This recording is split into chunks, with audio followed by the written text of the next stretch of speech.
We know that this need to feel important can drive people to dishonesty in their professions.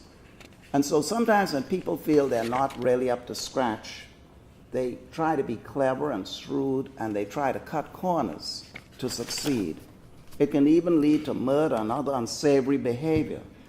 For instance, Lee Harvey Oswald and James Earl Ray in the U.S. wanted to be recognized.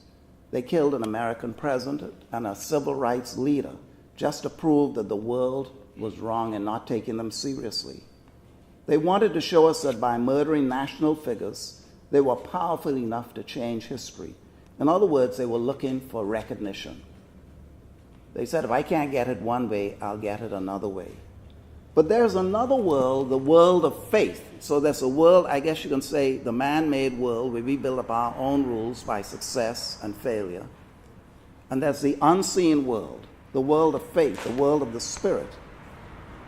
That's why we must always in our lives reach out to tap, above all, the world of the Spirit, to allow the world of the Spirit to touch the world of the human. To realize is what we're really struggling with is how to become fully human beings. We know we ought to live, we know we ought to forgive, but how do we really forgive in the real world, in our homes, in our marriages, and our friends, and so on? That's a human thing. So we know what the spiritual thing tells us, but to translate it into practical terms is a very difficult thing, that world of the Spirit. In this world of the Spirit, people are honored for what they are, not what they do. They're honored for their integrity, not whether they're successful or rich or recognized. It's a completely different, as I say, mathematic. In this world of the Spirit, this Spirit-directed world, the world of the kingdom of God, if you wish, sacrifice and self-restraint and purity of heart are really important. In this world of the Spirit, we win not by scoring points over the other person, but by being kind and considerate and loving. A completely different set of rules. In this world, we succeed helping our neighbor, said Kushner, and sharing with them rather than by pointing out their weaknesses and seeking to defeat them. In this world, we succeed, for instance, when we're driving our cars and we see a human being crossing the street, we actually slow down and, if necessary, come to a stop instead of trying to beat them across the street. We're in the big car. We're in, I don't know how much automobiles weigh, 2,000, 2,500 pounds, and they're a 150-pound human being crossing the street.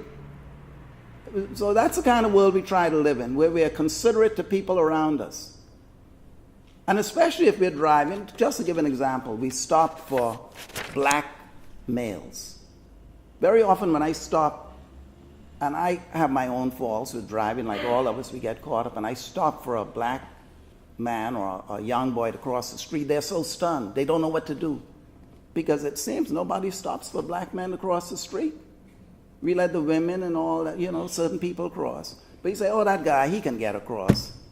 And when I actually stopped, they stunned, they froze, because it's like, oh, I'm waiting for him to pass me or try to, outrun me.